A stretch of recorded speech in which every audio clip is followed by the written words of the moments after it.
ওমানের রাজধানী মাস্কাটে অবস্থিত বাংলাদেশ দূতাবাস মাস্কাটের উদ্যোগে যথাযোগ্য মর্যাদা, গভীর শ্রদ্ধা ও ভাবগাম্ভীর্যের মধ্য দিয়ে মহান শহীদ দিবস ও আন্তর্জাতিক মাতৃভাষা দিবস পালিতই।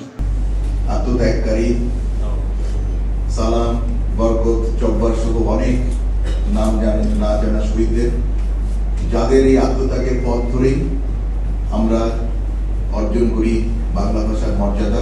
ফেব্রুয়ারি 21 তারিখ এই দিবসের কর্মসূচি শুরু হয় দূতাবাস প্রাঙ্গণত বাংলাদেশের জাতীয় পতাকা উত্তোলন ও জাতীয় সঙ্গীত পরিবেশনের মাধ্যমে। জাতীয় পতাকা উত্তোলন করছে ওমানত নিযুক্ত বাংলাদেশের রাষ্ট্রদূত রিয়ার এডমিরাল খন্দকার মেজবাউল আজিম। এই সময় দূতাবাসের কর্মকর্তা কর্মচারী, বিভিন্ন সংগঠনের প্রতিনিধি সহ প্রবাসী বাংলাদেশীয় উপস্থিত থাকি কর্মসূচিত অংশগ্রহণ করছি। পতাকা উত্তোলন শেষে দূতাবাস প্রাঙ্গণত স্থাপিত অস্থায়ী শহীদ মিনারত পুষ্পস্তবক অর্পণের মাধ্যমে ভাষা শহীদদের প্রতি শ্রদ্ধা জানানো হয়। এরপর বিভিন্ন সামাজিক ও প্রবাসী সংগঠনের প্রতিনিধি দল অংশগ্রহণ করে এবং শহীদ মিনার পুষ্পস্তবক অর্পণ করে।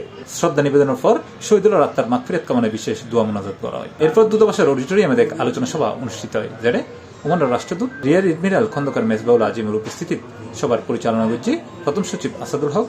আলোচনা সভা তার উপস্থিত আছে লেবার কাউন্সিলর রাফিউল ইসলাম, পাসপোর্ট ও ভিসা কাউন্সিলর মোহাম্মদ আনিসুর রহমান, চ্যান্সেলরি প্রধান মাহমুদ কালাম সহ আরো বোধকে। অনুষ্ঠানের শুরুতে মহামান্য রাষ্ট্রপতি ও প্রধানমন্ত্রীর বাণী পাঠ করা হয়। স্বাধীনতা সংগ্রামে পরিণত হয়। ভাষা আন্দোলন আমাদের স্মরণ করিয়ে দেয় যে আজকের এই দিনে আমি গভীর শ্রদ্ধায় স্মরণ করি 1952 সালের ভাষা আন্দোলনের সকল শহীদকে, যাদের আত্মত্যাগের বিনিময়ে আমরা প্রতিষ্ঠা করেছি মাতৃভাষা। স্মৃতি বিজড়িত এই দিনে আমি গভীর শ্রদ্ধার সাথে স্মরণ করছি মাতৃভাষা বাংলার অধিকার আদায়ে জীবন উৎসর্গকারী ভাষা শহীদ রফিক, সালাম, বরকত, জব্বার, শফিউর সহ নাম না জানা শহীদদের। C plus TV, Chittagong.